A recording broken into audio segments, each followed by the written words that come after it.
Hello viewers, these are key messages from the Ministry of Basic and Secondary Education on the coronavirus. Dear parents, keep children at home at all times. Avoid sending children to shops and markets. Do not engage children in petty trading on the streets and garages. Allow children to play within the confines of the home. Limit visitors into your homes. Adhere to COVID-19 health precautions and guidelines. Schools are closed, but learning continues. Dear teachers, you are encouraged to desist from all forms of group activities involving students. All school premises should remain closed and not to be used for any other purpose. Thank you.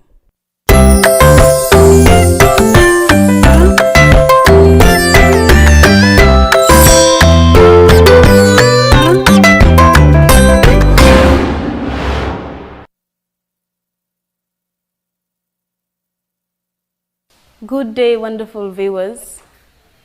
I am Amijaite, your teacher who is back again. Today I will be teaching on phrasal verbs. And as you already know, a phrasal verb is a phrase that consists of a verb, of an either or both of a preposition or adverb that has idiomatic meaning. As you know, a phrase is a group of words that does not make sense except if it is completed.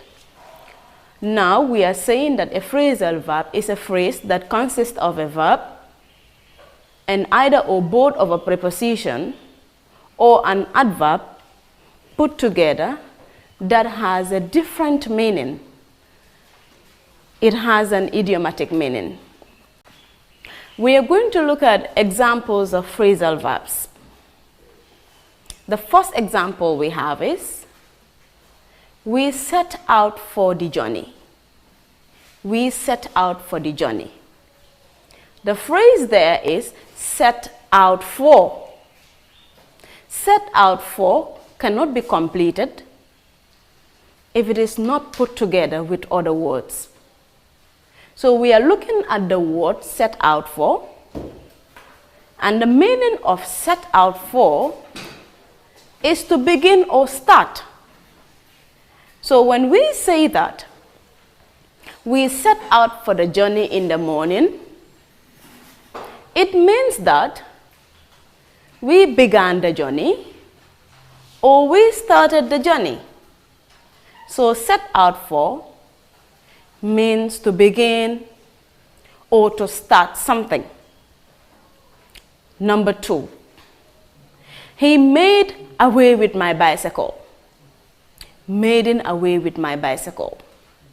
If made away is put alone, it is incomplete. But now we are to look at it in a sentence form by saying he made away with my bicycle. So that could mean he stole my bicycle. If Lamin made away with the teacher's pen, if Fatu made away with Ramatulai's book, it means they stole the very thing that we are talking about. The third one now, which is fall back on. If you fall back on someone, it means you are highly relying on the person. It means you are dependent on the person. So if we say that we can always fall back on Amadou for help, If we can't get anyone, it means that we can always rely on. It means that we will depend on Amadou. These are examples of phrasal verbs that we just talked about. Now we are going to introduce you to more phrasal verbs and their interpretations, that is their meaning. We will look at the first one, tee off. Tee off is the same as starting something, beginning something, commencing something, or setting out for something. So tee off, if it is put in a sentence, could mean to begin, like I said, to start, to commence, or to set out. We will look at a second one, which is to blow up. To blow up. To blow up means to lose one's temper, to exaggerate, to explode. So when you blow up beyond reasonable proportion, it means you have exaggerated. And when you blow up having a discussion with someone, it means you lose your temper. And when you blow up also, means you have exploded. We are going to look at the next one, which is to comply with. Complying with something means agreeing to that thing, means consenting to it, means conforming to it. So when you comply with something, it means all of the above. The next one is to make do with. To make do with, which means to cope, to manage, to see clearly, to understand, to boast, to extinguish. We have the next one, to make up. To make up. When you make up something, it means you fabricate, you build, you create, you decorate. The next one is to guard against. To guard against. Like, let's guard ourselves against the coronavirus. To guard against means to protect, to prevent, to avoid. So all these words could mean guarding against. We have the next one, to deal in. Dealing in could be dealing in trade. It means to engage in a specific business. So dealing in means a transaction that one does. Call on. We are calling on the general public. It means we are inviting. The next is to put off. To put off means to change to a later date, like postponing. To hold on. To hold on means to wait, to stay up, to relax, to stop, to cut down. Cutting down the price could mean reduce, minimizing to a lower price. Find out. Find out could mean to detect, investigate, discover, to unravel, or scrutinize. We will still continue with the list. Pull down. Pulling down something means to demolish. It means to destroy. Yes. We have the next one. Wear out. When something wear out, it means it fades. To lose quality or to lose newness. Next on our list is to look after. Looking after means taking care, cater, or raise. The next is to put up with. To put up with means to cope with, to endure, to tolerate. The next is to jumble up. When you jumble up things,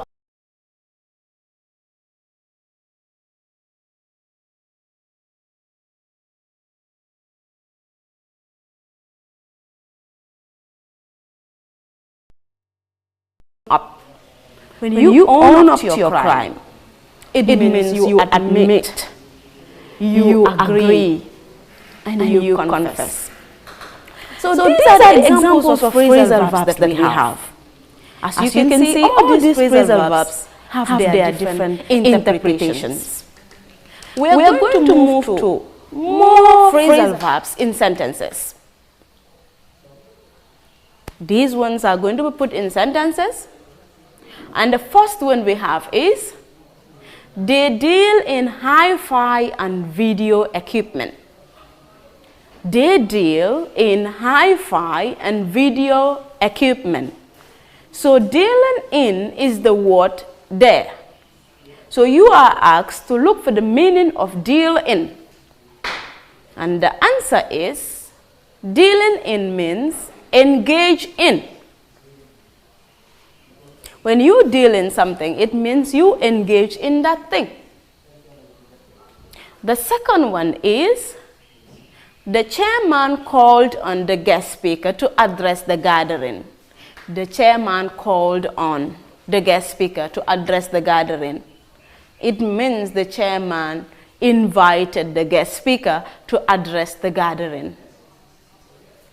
The next one. The child mixed up the materials in the bedroom. It means the child scattered. It means the child confused. It means the child misarranged. The next one is, the government has cut down traveling expenses. The government has cut down traveling expenses. The phrasal verb there is to cut down. Now the answer to that question is reduce. It means the government has reduced or minimized traveling expenses. The fifth, every student is advised to comply with the school rules and regulation. It means every student is advised to agree or to observe, abide by the school rules and regulation of the school. We will also look at collocation. Collocation, which means words that must go together all the time. It means one part cannot go without the other. As one is mentioned, the next one should follow. The first one, we have embezzlement. What do we embezzle? We embezzle fun. So embezzlement cannot be mentioned without fun. So that is why in collocation, as soon as the first word is mentioned, candidates should be able to know the word that should follow next. We have the next one. Round table. Round table. Round table meeting. Round table conference. So these are some of the words that go with round table. We move to the next one. Abject. Abject what? Abject poverty. As soon as abject is mentioned, we definitely should know what should follow. Anywhere abject is mentioned, what follows is poverty. We move to the next one, which says Collocation, as it relates to phrasal verbs, simply means an idiomatic usage. That is, certain preposition must go with certain verb with fixed meaning. As a result, example of collocation as phrasal verbs: round up. If you are rounded up by the police, it means you are arrested. Round off. I want to round off my lesson. It means I want to conclude. Deal out. Dealing out means to say out, like said out. Deal with. I will deal with you. Most often you have heard your teacher saying, I will deal with you severely. It means that I will punish you. Disgusted with. I am disgusted with your attitude. It means I am fed up with. I'm angry with your attitude. Call for. If the government is calling for people, for proposals, calling for proposals, it means they are looking for the requires and the demands. Call at. When you call at someone, it means you visit. Call in. Call in means to enter. Blame for. When you are blamed for something, it means you are condemned. Agree to something. The next is you are angry with somebody. You agree to something. Angry with somebody. Angry at something. You cannot tell people, I am angry at you. You are angry at something, but you are angry with someone. Compare with. You compare with somebody and you compare to something. Differ from. You differ from opinion. Differ with somebody. You meddle with somebody and meddle in something. You protest against and you wait upon somebody. Don't say, I am waiting for you. You wait upon somebody. We're going to look at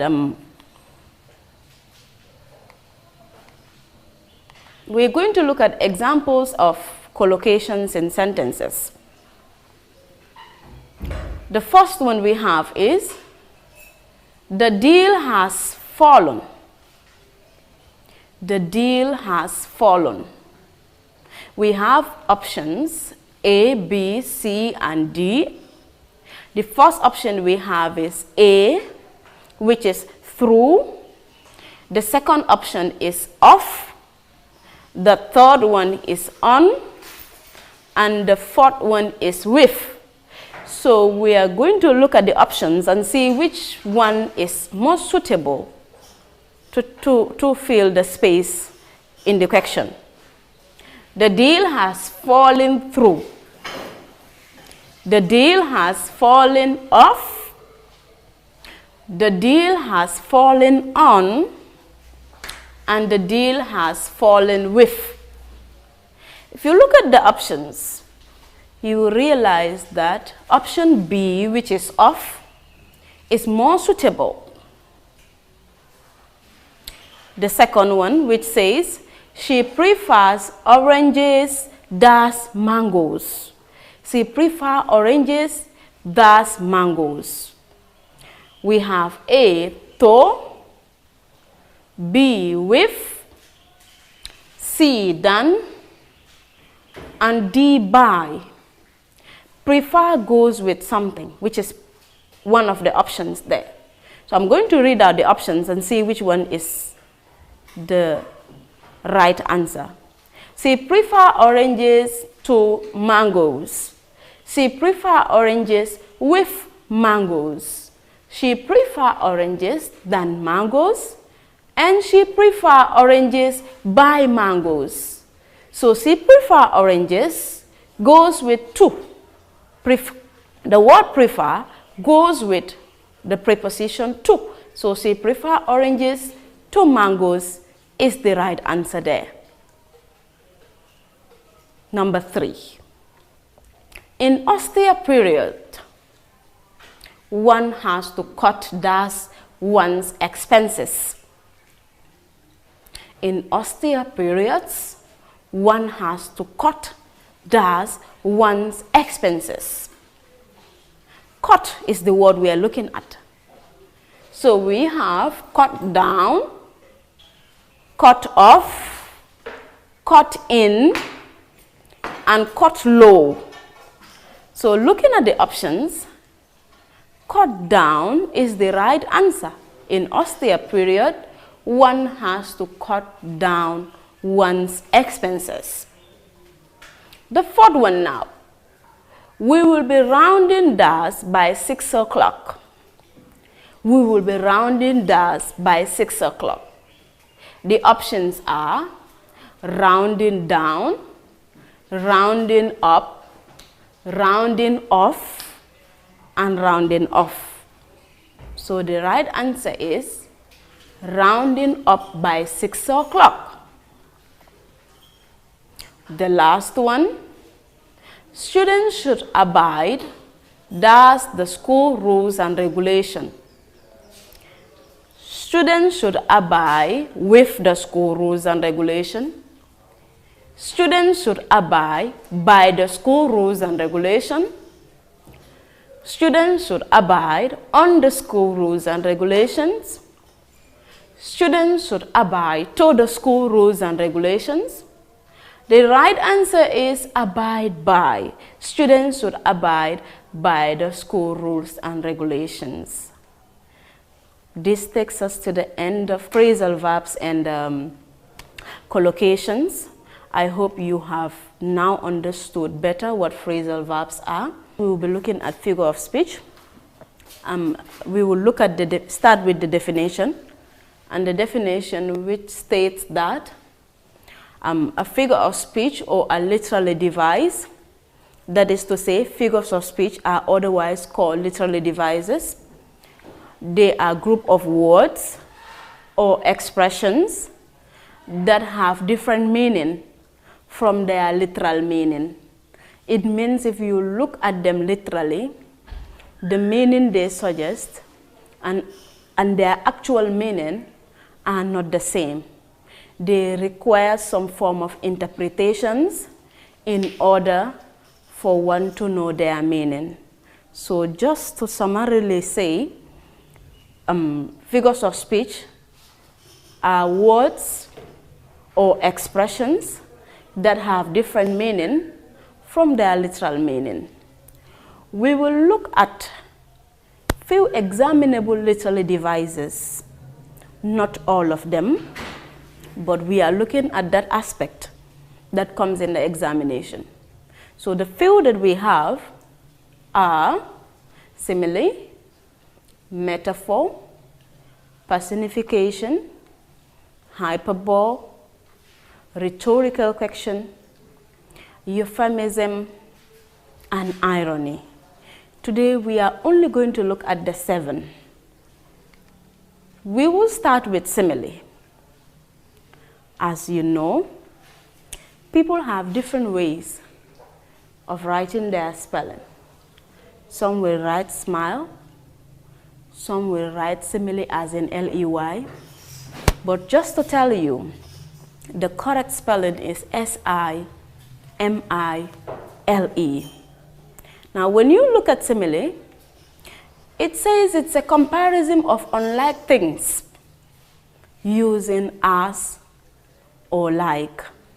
What we are saying is that two unlike things are compared with the use of as or like.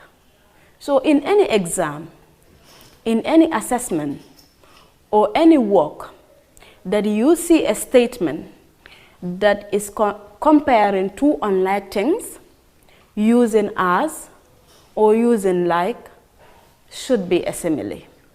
We are going to give you few examples that will really make you understand or distinguish simile from other devices that we will be discussing. Now, first example of simile is, the class is as quiet as a graveyard. The class is as quiet as a graveyard. You have seen the as. You have seen two as in the statement that I just mentioned. You have seen an adjective in the middle. So we are trying to compare the class and the graveyard. We are trying to say that the class is as quiet as the graveyard. That is comparing the classroom situation, how quiet the classroom situation is, to how quiet a graveyard is. So therefore, this statement is a simile. We will look at the second example. The class prefect behaves like a king. The class prefect behaves like a king. What are we comparing here? We are comparing the class prefect and a king. It means the class prefect behavior is just like the behavior of a king. So simile is also used in that expression. Our third example is, Lamin's head is as big as a jar.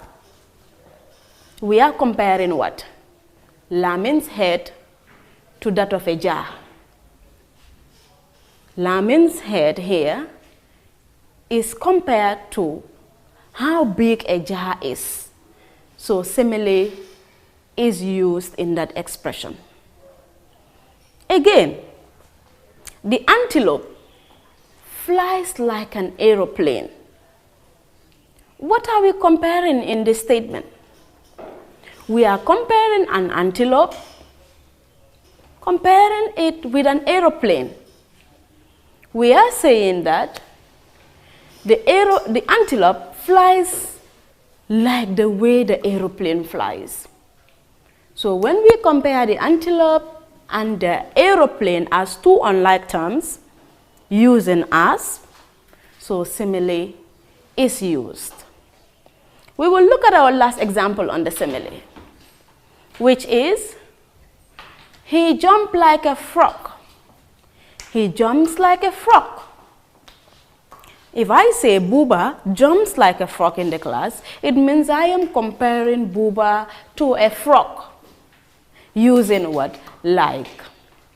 So with these examples that I have given, you can all bear me witness that two unlike terms, two unlike things are compared.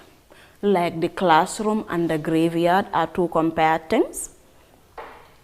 The class prefect and the king are two unlike terms. Lamin jumping, like he jumps, and to the way the frog jump are unlike terms.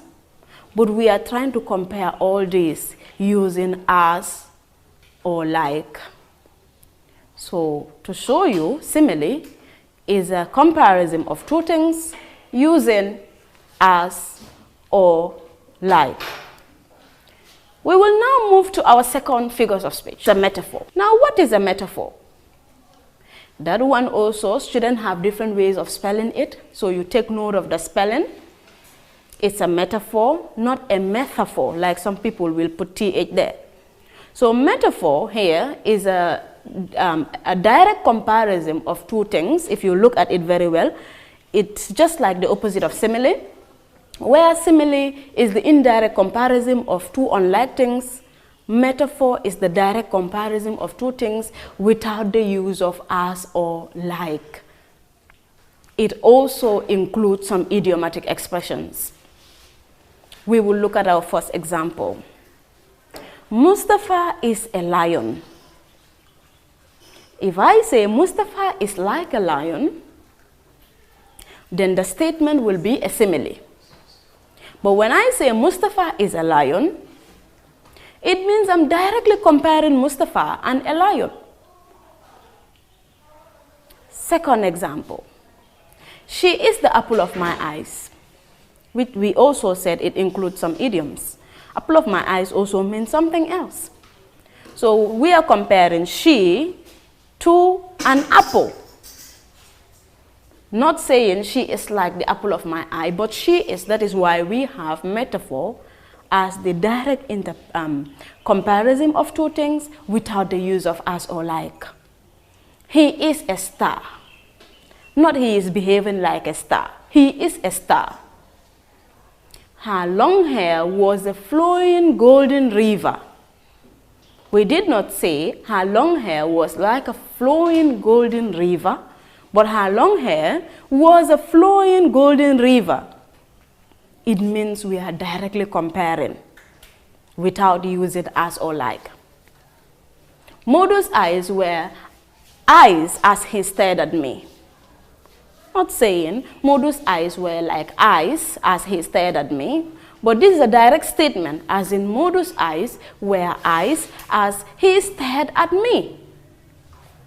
So looking at simile on the other hand and metaphor here, you can realize that they are like opposite. Metaphor compares directly without using as or like, but simile compares indirectly with the use of as or like. We will still move to another literary device, which is called personification. What is a personification? Personification is the use of human qualities to inanimate objects. What are we trying to say? When you take human attributes, things that a human being can do, and you now relate it to inanimate objects, it means you are personifying them. Example. The wind sweeps our compound every morning. What is sweeping and who does it? Sweeping is a human attribute. Now, when you take sweeping and attribute it to the wind, it means you are personifying the wind. So when human qualities are given to inanimate objects, personification is the device used there. Second example. The pen dances furiously on the paper. Who dances? Well, human dances. But now when you are taking an ordinary pen and you are attributing dancing to the pen, it means you are personifying the pen. So when the pen dances, it's a personification, because dancing is a human attribute. We will look at the next one. The wind whistles at me. Again, the wind, which is non-human. When the wind whistles, whistle is done by human being, as in, so when the wind whistles, when we take whistling, which is a human attribute, and give it to the wind, it means we are personifying the wind. The next one we have. Death has visited my grandmother 6 years ago. Visited. Visited here is the human attribute. But we are now taking the visited and attributing it to death. It means we are personifying death. So when human attributes are given to inanimate objects, personification is used there. Our fifth example. The sun peeped at my window. Peeping is a human attribute. Now when we take the peeping and attribute it to the sun, it means we are personifying the sun. These are the examples we have under personification. Now, taking you from the top, simile is the indirect comparison of two things with the use of as or like. Metaphor is the direct comparison of two things without the use of as or like. Now, personification is given human qualities to inanimate objects. They are not the same. So at this point, if you are given any statement, you should be able to distinguish so far with the three that we have dealt with. We will now move to our fourth device, which is called hyperbole. Hyperbole. Hyperbole is a deliberate exaggeration of a statement for emphasis. When you reason things beyond, when you blow up things beyond reasonable proportion, where small things are made to appear big, it means you are exaggerating. And the reason why people exaggerate is to lay emphasis on that. This, I can say, are common devices that are used by people, especially women. First example, the whole Gambia attended his naming ceremony. Well, from this statement, we have realized that no matter the amount of people there cannot be equivalent to the whole population of the Gambia. So when the whole Gambia attended his naming ceremony, it means we are exaggerating. Exaggerating something that could have been said. Many people attended the naming ceremony, but that many now is exaggerated to the whole Gambia. So this is to show you that we exaggerate for emphasis. The second example, he was so thirsty that he could drink the whole river. No matter how thirsty you are, well, you cannot drink the entire river, as you cannot finish the water in the river. So we can realize that he was so thirsty, very, very thirsty. So to emphasize that, we said that he was so thirsty that he could drink the whole river. The third example, when he shouted, the whole world heard about it. The whole world cannot hear about it, but we are exaggerating for emphasis. Again, laments' teeth are sharper than razor. No matter how sharp laments' teeth are, they can never be sharper than razor. Just to tell you that we are emphasizing how sharp laments' teeth are. Fifth, New York is the wall. No matter how beautiful and amazing New York is, it cannot be the wall. It means we are emphasizing. It means we are exaggerating. Good. We will move to our fifth literary device, which is a rhetorical question. Now, a rhetorical question is a question with an obvious answer. Therefore, it does not require any answer. The one reading out the rhetorical question definitely know that he does not, he's not expecting any answer from anyone. Now, rhetorical questions can be easily identified with the question mark at the end. With all the 7, it is the only one that has a question mark at the end. And the first question is, who knows tomorrow? These are questions that don't require any answer, because the answer is obvious to everybody. Who wants to be poor? No one, so we are not requiring any answer there, as the answer is also obvious. Who wants to die? That is a rhetorical question. Are you not from the womb of a woman? When you ask these questions, you require no answer. Have I not helped you enough? This one also requires no answer. So you should know that a rhetorical question is a question with an obvious answer known to everybody. Therefore, it requires no answer. At this point, you should be able to distinguish from where we started to where we are now. And to continue, we will move with euphemism. Euphemism. A euphemism is an expression where unpleasant things are said in a pleasant way, or it is a mild way of expressing an unpleasant situation. When situations are unpleasant, you try to say them in a very nice way so that the receiver does not get offended. It means you are euphemizing. Example, I want to ease myself.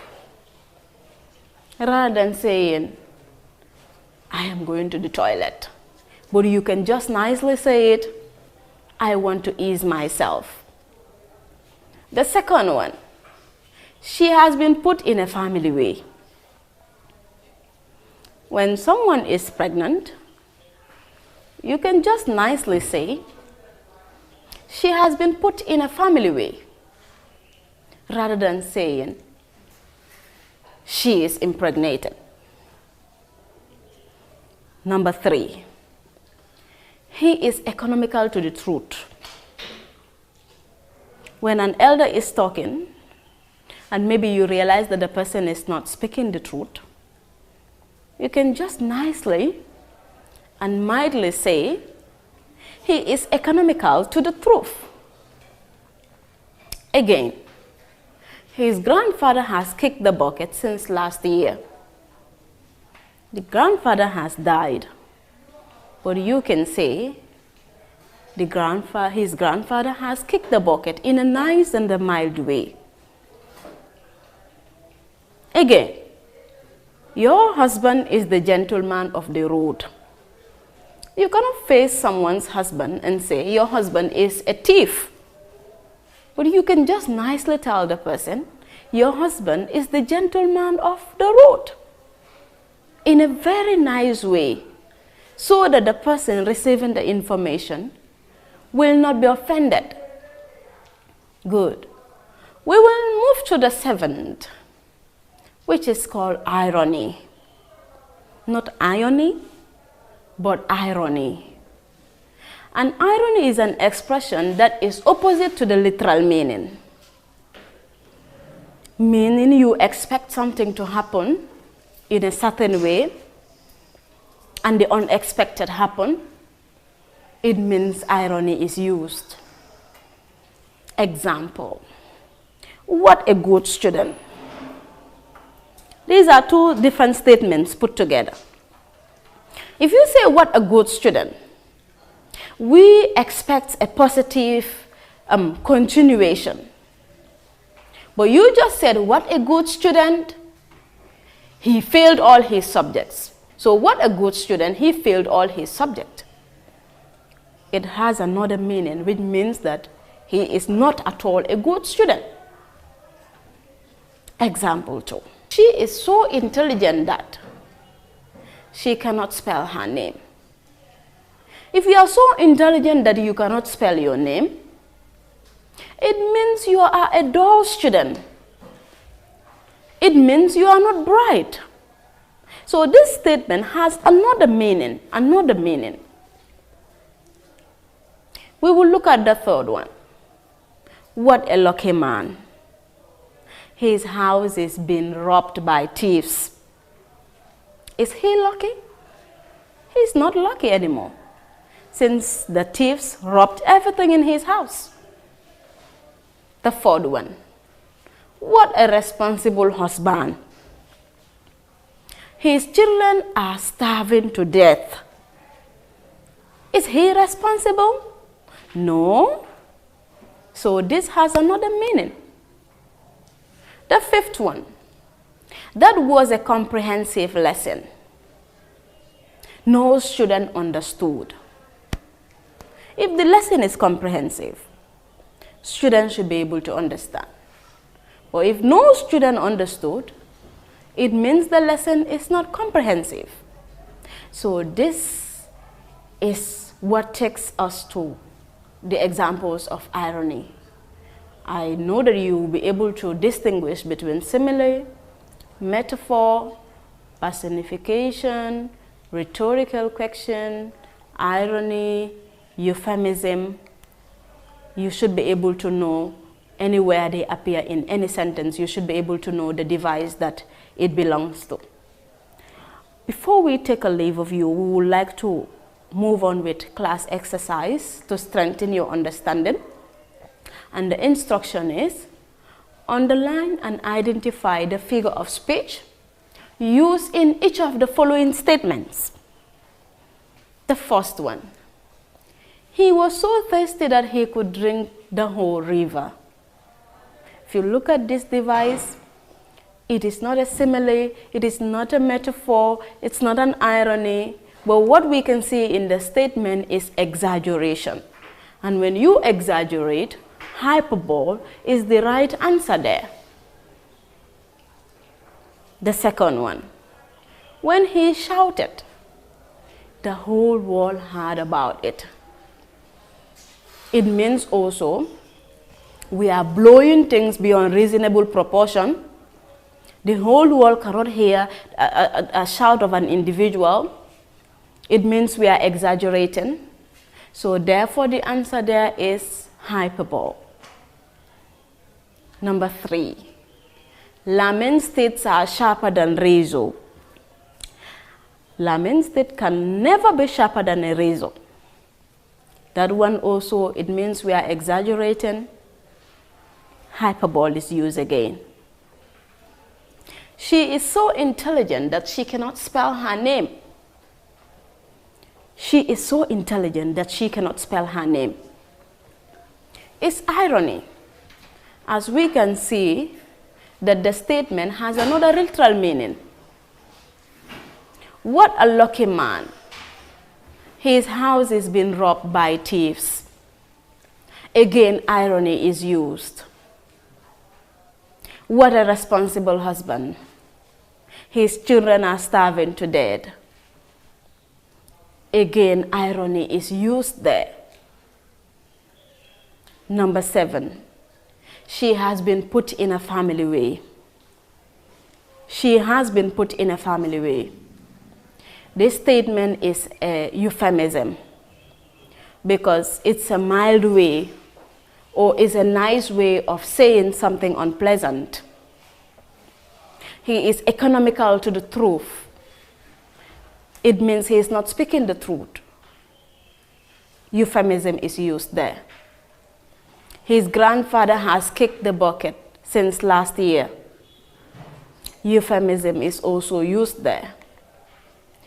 Before we take a leave of you, we have an assignment that you are expected to do as you are sitting at home.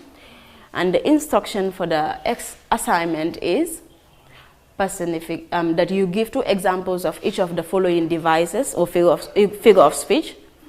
The first one is a personification. You should give us 2 examples of personification after understanding all about it. You give us 2 examples of metaphor, 2 examples of simile, irony, euphemism, hyperbole. When we meet again, before doing anything, we will look at the 2 examples that you have. Bye for now, and I hope you have enjoyed the lesson. Always try to wash your hands with clean water, use sanitizers, and also consider all the precautionary measures that are put in place for us all to fight the coronavirus. Remember to always tune into your TV to follow the lessons, as they will be very beneficial to you. Thank you.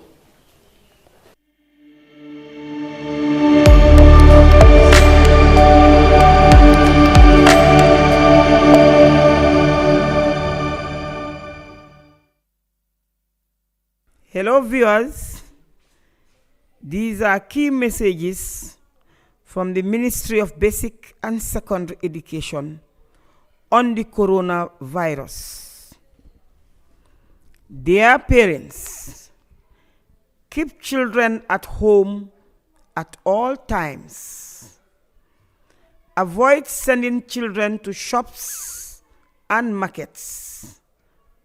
Do not engage children in petty trading on the streets and garages. Allow children to play within the confines of the home. Limit visitors into your homes. Adhere to COVID-19 health precautions and guidelines. Schools are closed, but learning continues. Dear teachers, you are encouraged to desist from all forms of group activities involving students. All school premises should remain closed and not to be used for any other purpose. Thank you.